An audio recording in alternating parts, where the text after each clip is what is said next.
টোটো নিয়ে কি ধরনের ব্যবস্থা নিচ্ছেন?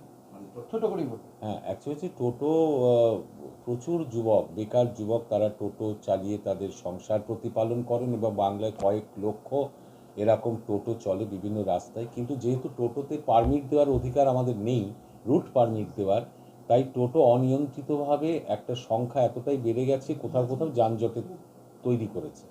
এবং সেই যানজটের ব্যাপারে আমাদের কাছে অভিযোগ আসছে, মুখ্যমন্ত্রীর কাছেও আসছেন।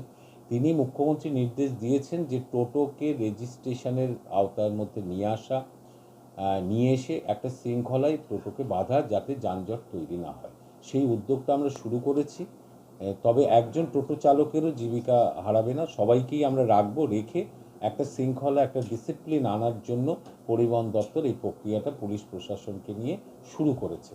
আমরা টোটোকে রেজিস্ট্রেশন দিয়ে তাদের একটা স্বীকৃতি দেওয়ার পথে হাঁটছি। মনে হয় কন্ট্রোল করা যাবে। হ্যাঁ, অবশ্যই। আমি যখন রেজিস্ট্রেশন দেবো তখন আমরা তাদের কন্ট্রোল করব, করে যেসব জায়গাগুলোতে যানজট তৈরি করছি সেই জায়গাগুলোকে আমরা একটা সিস্টেমের মধ্যে দিয়ে আমরা যানজট মুক্ত করব। নজরদারিতে কারা থাকবে?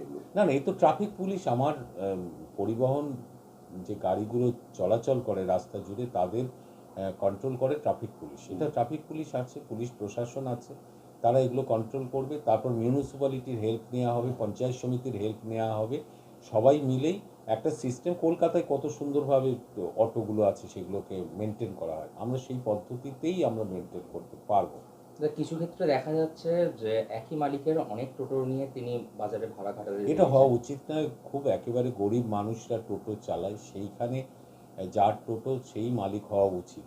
এগুলো ঠিক নয়। এগুলো আমরা ভাবনা চিন্তা করে দেখব যে প্রকৃত যা গরিব তার হাতেই যেন টোটোটা থাকে। আরেকটা হচ্ছে একদম কম বয়সী, তখন 12, 13, 14 বছর বয়সী আমাদের সিস্টেমে, আমাদের এই নিয়মের মধ্যে অবশ্যই থাকবে যে একেবারে অ্যাডাল্ট নয়, নাবালক সে টোটো চালাচ্ছে, এগুলো তো নিয়ন্ত্রণ করতে হবে, না হলে রোড সেফটির ক্ষেত্রে বয়স্ক লোক একজন, হ্যাঁ ওগুলো থাকবে। বয়সের একটা বাঁধন তো থাকবেই, যেটা অন্যান্য গাড়িগুলো থাকে। সেই হাই রোডের ক্ষেত্রে ন্যাশনাল হাইওয়ে এবং স্টেট হাইওয়ে দুটোর ক্ষেত্রেই এটা কোর্টের অর্ডার আছে যে 3 হুইলার সেখানে চলতে পারবে না, কারণ টোটো চললে নিয়মিতভাবে অ্যাক্সিডেন্ট হচ্ছে, বহু মানুষ মারা যাচ্ছে। তো আমরা পুলিশ প্রশাসন সবসময় এই টোটোকে হাই রোড থেকে সরানোর উদ্যোগ নিয়েই চলেছে। আমরা অবশ্যই সেটা দেখব, কারণ এটা রোড সেফটির ইস্যু, মানুষ মারা যাক আমরা এটা চাই না। ফলে টোটোকে হাই রোড ছেড়েই অন্যান্য রাস্তায় তাকে চলতে হবে।